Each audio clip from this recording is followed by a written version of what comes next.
The story of the Pied Piper of Hamelin. A long time ago, there was a very prosperous city called Hamelin, with lots of corn silos along the river. There was just one problem. Hamelin had a plague of rats.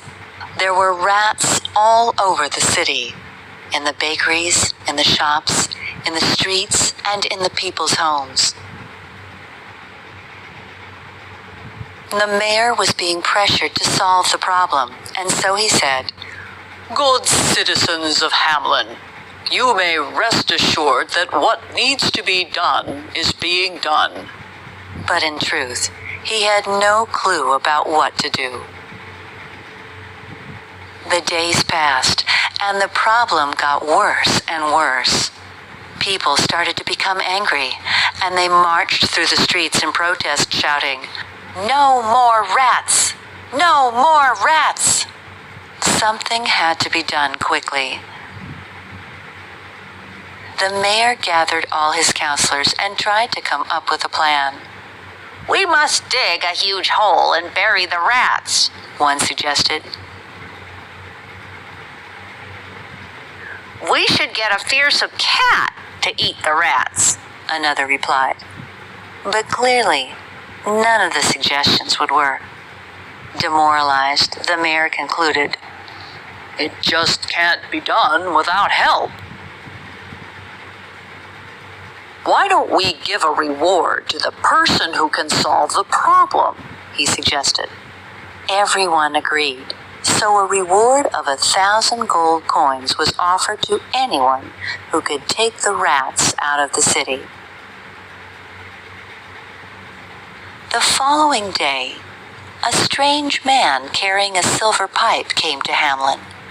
He found the mayor and said to him, "For 1,000 gold coins, I will save your city from this plague."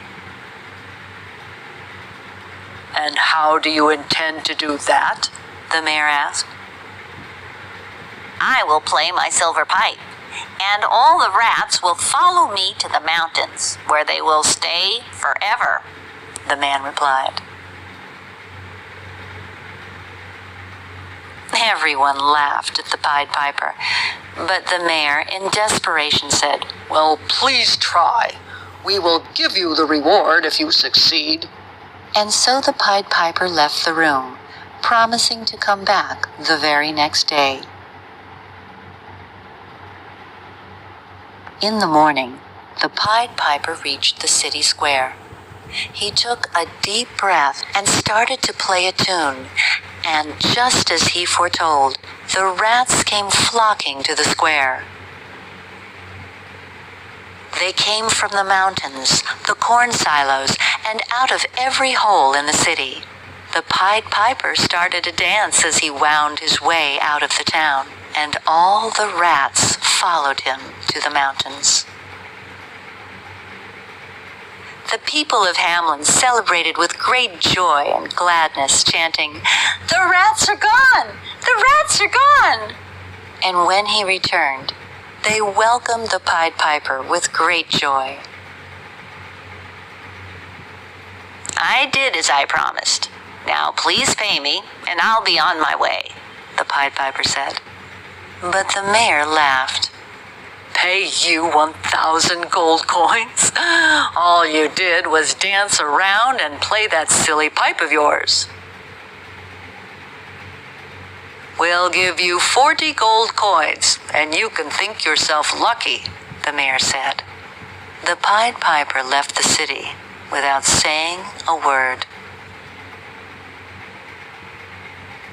The next day, very early in the morning, the people of Hamelin awoke to a melody coming from outside and rushed to see what it was. It was the Pied Piper, playing a different tune this time. All of a sudden, all the children came running out of their houses and into the street, dancing to the sound of the Pied Piper's music.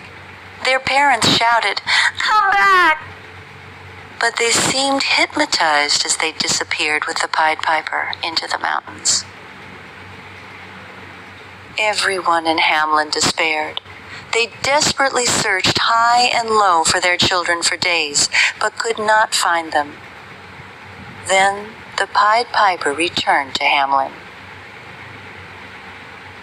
The mayor, shamefaced, saw him and begged, Please bring our children back to us. We'll pay you all the money we promised you. The Pied Piper accepted, with the condition that from that day forward, the people of Hamelin will always keep their promises. The mayor and the council all agreed. Then the Pied Piper left the council chambers and, stepping into the street once more, began to play another tune. And all the children came running back and into the waiting arms of their parents. Hamelin was happy and prosperous once more, and the townspeople have kept their promises ever since. The end.